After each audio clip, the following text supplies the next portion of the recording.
Welcome back to my channel. इस video में आप चैप्टर फर्स्ट के रिमेनिंग पार्ट के बारे में पढ़ेंगे। वीडियो को बिना स्किप करें एंड तक ज़रूर देखें और होप सो आपको ये वीडियो पसंद आए। तो चलिए स्टार्ट करते हैं।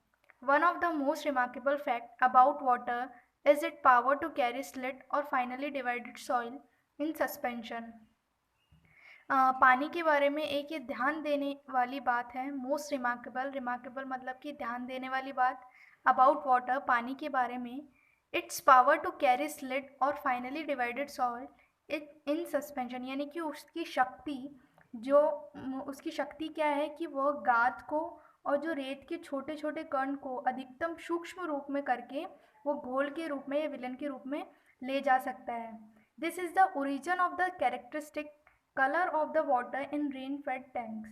रेन फेड टैंक्स जब वर्षा जल के पानी से भरते हैं तो उनका कलर जो होता है वो मटमैला होता है। उसका कारण क्या है, यही बताया है कि जो पानी होता है वो अपने साथ गाद को और जो रेत के छोटे छोटे कण होते हैं वो अपने साथ ले आता है। इसी कारण जो वर्षा जल से भरे हुए टैंक होते हैं वो कैसे होते हैं, उनका पानी मटमैला होता है। ओरिजिन मतलब कि कारण, कैरेक्टरिस्टिक यानी कि स्पेसिफिक कलर जो होता है, स्पेसिफिक या विशिष्ट से ले सकते हैं आप। रेनफेड टैंक्स यानी कि वर्षा जल से भरे हुए पानी।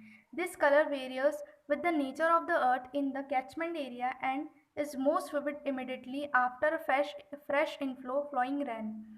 दिस कलर वेरियस मतलब ये कलर जो है वेरियस यानी कि चेंज होते रहता है with the nature of the earth. यहाँ अर्थ यानी कि यहाँ से मिट्टी से है, द नेचर यानी कि प्रकृति, यानी कि जो मिट्टी की प्रकृति होती है उसके अकॉर्डिंग ये कलर क्या होते हैं, चेंज होते रहते हैं। इन द कैचमेंट एरिया यानी कि जल ग्रहण क्षेत्र, यानी कि जब वर्षा होती है तो पानी भर जाता है और जहाँ पानी भरता है उस एरिया को अपन क्या बोलते हैं, कैचमेंट एरिया। और ये कैचमेंट एरिया मोस्ट विविड, कब विविड यानी कि साफ दिखाई देते हैं, इमिडिएटली तीव्र कब सबसे ज़्यादा साफ दिखाई देते हैं, जब वर्षा जल का पानी मतलब जैसे कि बारिश आते ही जो पानी सबसे पहले मिलता है उसके कारण ये जो रेनफेड टैंक्स होते हैं वो क्या होते हैं, साफ दिखाई देते हैं। विविड यानी कि साफ, इमिडिएटली यानी कि तीव्र, इनफ्लो फ्लोइंग रैन, इनफ्लो यानी कि जो निरंतर रूप से बहने के कारण पानी के, इसके कारण फ्रेश यानी कि ताज़ा दिखाई देते हैं। Swiftly flowing water can carry fairly large and heavy particle. Swiftly यानी कि तेज़ी से, फ्लोइंग वाटर बहने वाला पानी, कैन कैरी यानी कि ले जा सकता है, Fairlie large and heavy particle, Fairlie यानी कि काफ़ी, लार्ज यानी कि बड़े, एंड हैवी यानी कि भारी पार्टिकल्स को। तीव्र गति से बहता हुआ जो पानी होता है वो काफ़ी बड़े और है ना हैवी पार्टिकल्स को ले जा सकता है। The finest particle however remain floating within the liquid in spite of their greater density. The finest यानी कि यहाँ से स्मॉलेस्ट है, यानी कि छोटे छोटे जो पार्टिकल्स होते हैं। हाउएवर ये किसी प्रकार से रिमेन फ्लोटिंग, वो नहीं रहते, रिमेन यानी कि रहते हैं, फ्लोटिंग यानी कि तैरते, विद इन द लिक्विड यानी कि उस लिक्विड में, जो कि हमने फर्स्ट लाइन में पढ़ा था कि जो पानी लेके आता है स्लिट और छोटे छोटे कणों को लेके आता है और एक क्या बनाता है, सस्पेंशन यानी कि घोल बनाता है। तो उसी घोल में क्या होते हैं, ये छोटे छोटे पार्टिकल्स जो होते हैं वो तैरते रहते हैं। इन स्पाइट यानी कि के बावजूद, ऑफ देयर ग्रेट डेंसिटी यानी कि उनका घनत्व ज़्यादा होने के बावजूद भी ये जो छोटे छोटे पार्टिकल्स होते हैं उस घोल में तैरते रहते हैं। And are carried to great distance, और ले जाए जाते हैं बहुत दूरी तक। Such particle are of course extremely small but their number is great and incredibly large amount of solid matter can be transported in this way. अब बात ये आती है कि कण तो छोटे छोटे हैं लेकिन इनका घनत्व ज़्यादा कैसे हुआ। तो इसमें बताया है कि such particle are of course extremely small, भले ही ये जो पार्टिकल्स होते हैं बहुत छोटे छोटे होते हैं, but their number is great, लेकिन उनकी जो संख्या होती है, नंबर क्या होते हैं, ज़्यादा होते हैं। And incredibly large amount of solid matter can be transported in this way. और आश्चर्य वाली बात ये कि large amount of solid matter, solid यानी कि ठोस, जो ठोस पदार्थ होते हैं उनकी बहुत बड़ी मात्रा, लार्ज अमाउंट बहुत बड़ी मात्रा, कैन बी ट्रांसपोर्टेड यानी कि एक स्थान से दूसरे स्थान इसी प्रकार ले जाई जाती है। When slid laden water mix with the salt water of the sea, there is a rapid precipitation of the suspended matter.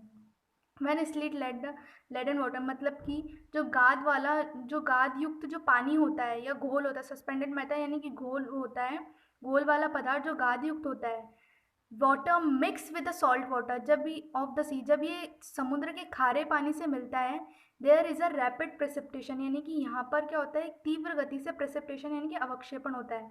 अवक्षेपण मतलब जैसे दूध फट जाता है तो उसका कैसे उसका जो मतलब उसकी कंडीशन हो जाती है, तो उस कंडीशन को अपन क्या बोलते हैं, अवक्षेपण बोलते हैं। मतलब कि उसका जो मोटा मोटा पदार्थ होता है वो नीचे इकट्ठा हो जाता है। और अगर दूसरा एग्जाम्पल देके बताऊँ तो पानी में अगर मैं मिट्टी मिलाती हूँ तो मिट्टी नीचे बैठ जाती है, तो वहाँ पर मिट्टी का क्या हो जाता है, प्रेसिपिटेशन हो जाता है। ठीक है। This can be readily seen when I travel by steamer down a great river to the deep sea.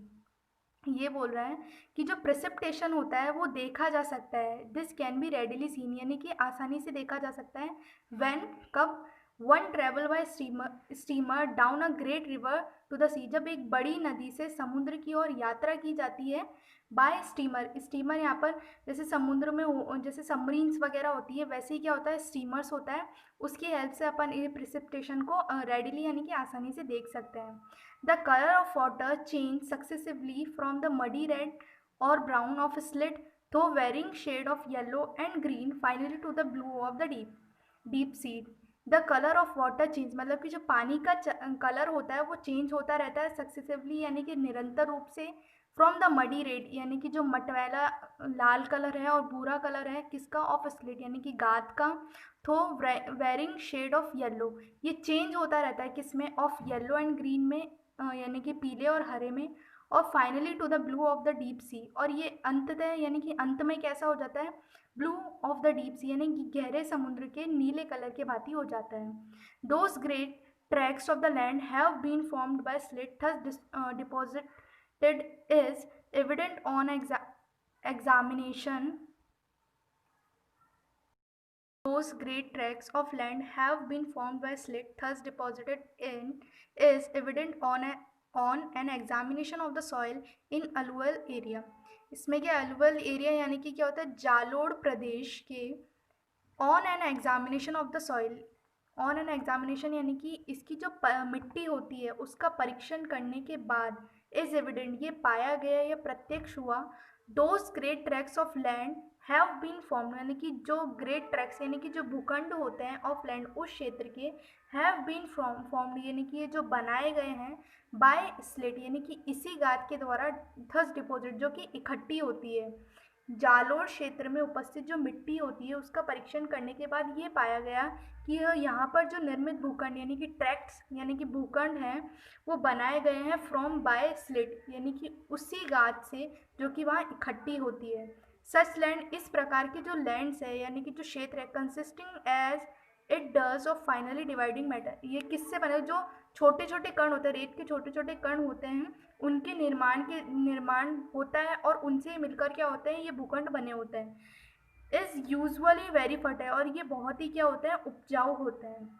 ये छोटे छोटे कणों से मिलकर ये भूखंड बनते हैं और ये भूखंड जो होते हैं बहुत ही ज़्यादा क्या होते हैं, उपजाऊ होते हैं। वीडियो अच्छी लगी तो आप वीडियो को लाइक शेयर कमेंट और सब्सक्राइब ज़रूर करें। Thank you.